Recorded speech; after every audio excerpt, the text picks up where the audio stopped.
اور ہم پھر تاکید کرتے ہیں کہ جو حکم اللہ نے نازل فرمایا ہے اسی کے مطابق ان میں فیصلہ کرنا اور ان کی خواہشوں کی پیروی نہ کرنا، اور ان سے محتاط رہنا کہ کسی حکم سے جو اللہ نے تم پر نازل فرمایا ہے یہ کہیں تم کو بہکا نہ دیں۔ اب اگر یہ نہ مانے تو جان لو کہ اللہ چاہتا ہے کہ ان کے بعض گناہوں کے سبب ان پر مصیبت نازل کرے، اور اکثر لوگ تو نافرمان ہیں ہی۔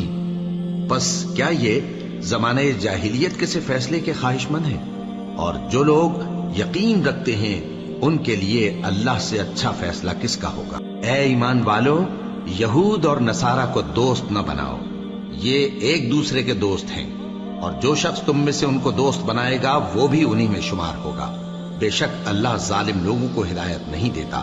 تو جن لوگوں کے دلوں میں نفاق کا مرض ہے تم ان کو دیکھو گے کہ وہ ان میں دوڑ دوڑ کے ملے جاتے ہیں، کہتے ہیں کہ ہمیں خوف ہے کہ کہیں ہم پر زمانے کی گردش نہ آ جائے۔ سو قریب ہے کہ اللہ فتح بھیجے یا اپنے ہاں سے کوئی اور امر نازل فرمائے، پھر یہ اپنے دل کی باتوں پر جو چھپایا کرتے تھے پشیمان ہو کر رہ جائیں گے، اور اس وقت مسلمان تعجب سے کہیں گے کہ کیا یہ وہی ہیں جو اللہ کی سخت سخت قسمیں کھایا کرتے تھے کہ ہم تمہارے ساتھ ہیں؟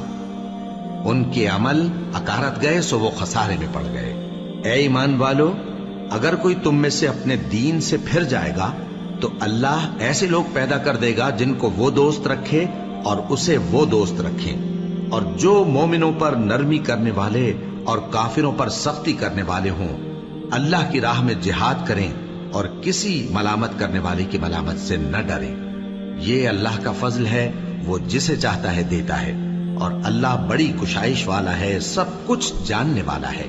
مسلمانوں، تمہارے دوست تو اللہ اور اس کے پیغمبر اور وہ مومن ہی ہیں جو نماز پڑھتے اور زکوٰۃ دیتے اور اللہ کے آگے جھکتے ہیں۔ اور جو شخص اللہ اور اس کے پیغمبر اور مومنوں سے دوستی کرے گا تو وہ اللہ کی جماعت میں سے ہوگا، اور اللہ کی جماعت ہی غلبہ پانے والی ہے۔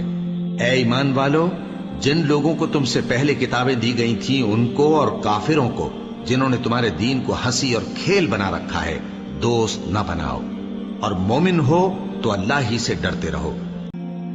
اللہ اکبر، اللہ